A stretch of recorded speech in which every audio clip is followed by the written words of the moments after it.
世界千变万化，新闻随时发生，一波为您追踪。各位观众大家好，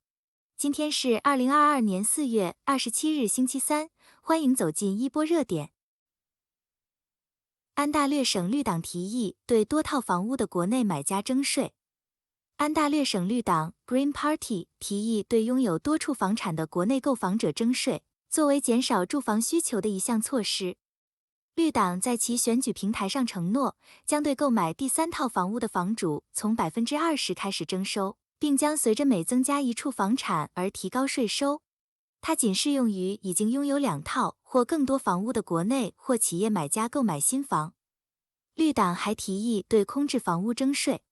绿色领袖 Mike Schreiner 表示，年轻人正在被市场排除在外，并表示目前该省的进步保守党政府正在让投机失控。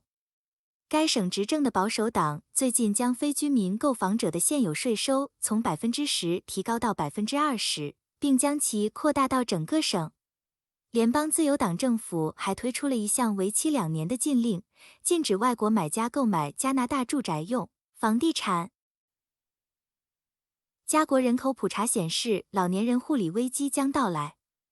2021年的最新人口普查数据显示，自婴儿潮结束以来，加拿大的婴儿潮一代首次占该国人口的近1/4。数据还显示，加拿大85岁以上的老年人是该国增长最快的年龄组之一，这标志着加拿大正缓慢迈向老年护理危机的又一个里程碑。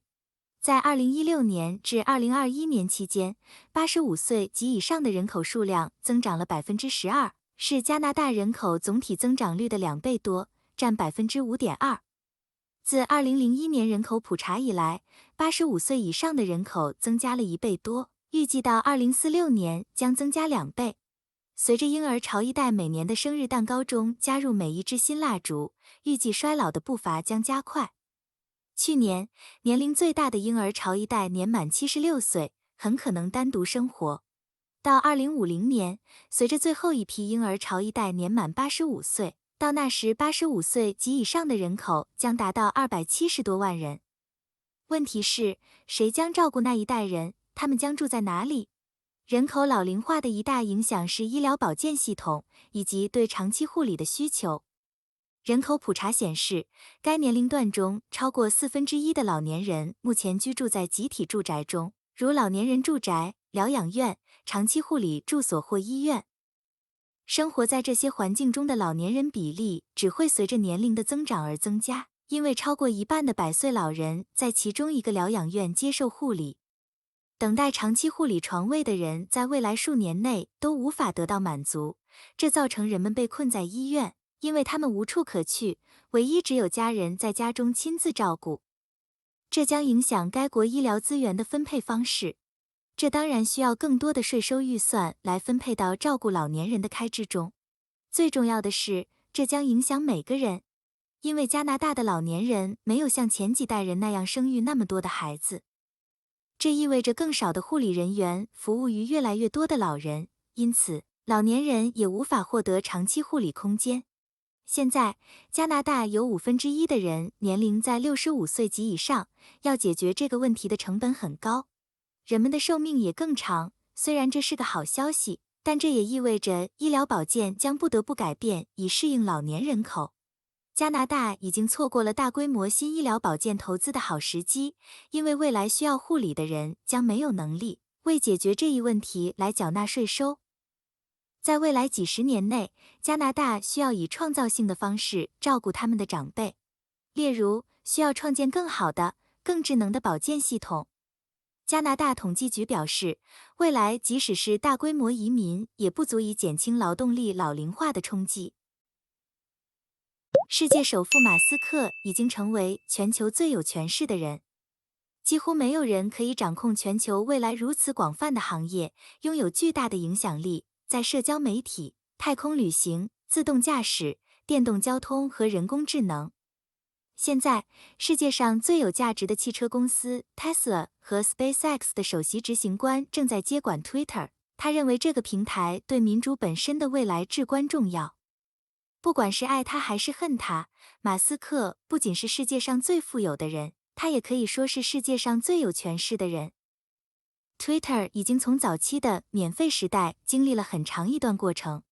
该平台在审核内容和暂停骚扰其他用户或兜售错误信息的账户方面进行了重大改进。但马斯克已经明确表示 ，Twitter 已经矫枉过正。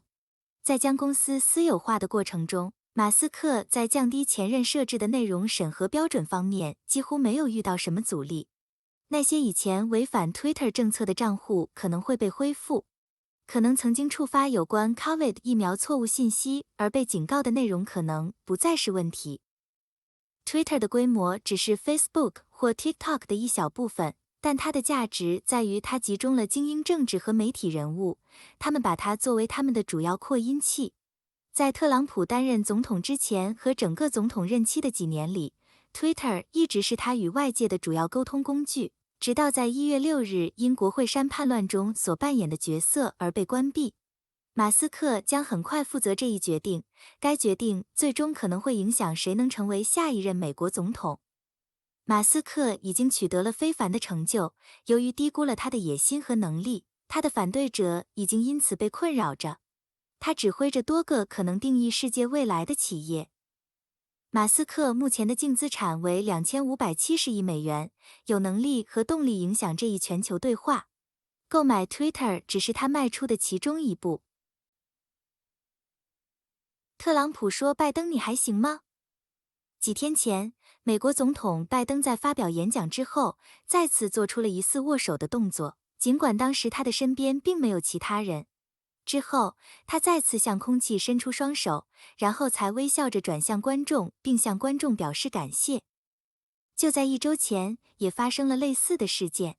当时，拜登在北卡罗来纳州立大学完成关于改革基础设施的演讲之后，转身做出了握手的姿势，尽管他的身边没有其他人。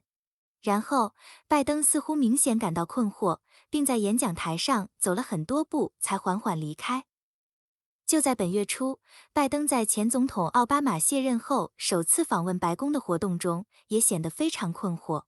现场画面显示，当奥巴马在白宫东大厅忙于与粉丝和政界同僚握手时，拜登困惑又怅然若失地四处走动。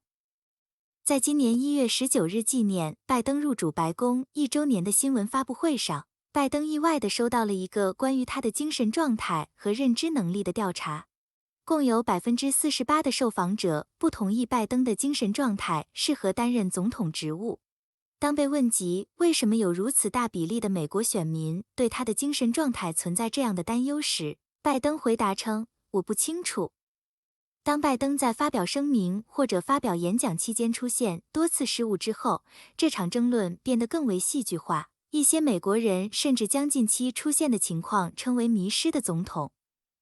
拜登最近的怪异行为是其近年来屡屡出现的大脑失调问题中的最新一起，从而在网上引发了一场风暴。许多人认为最新发生的情况说明了拜登精神状态的恶化，还有一些人认为总统在演讲结束时的行为无异于虐待老人，并对他的精神状态提出质疑。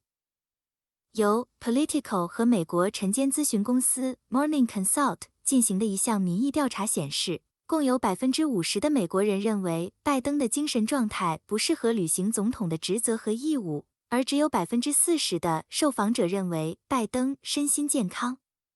在过去的几周和几天内，总统年迈的问题已经成为右翼媒体和共和党媒体对白宫及其政治事务的报道主题。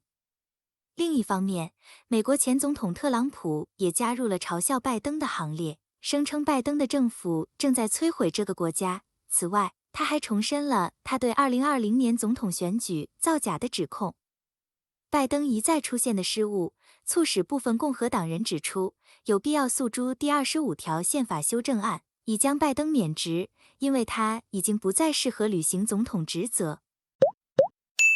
谢谢各位的观看，一波帮您追踪全球热点。如果对您有帮助，欢迎点赞、关注并订阅，下期不见不散哦。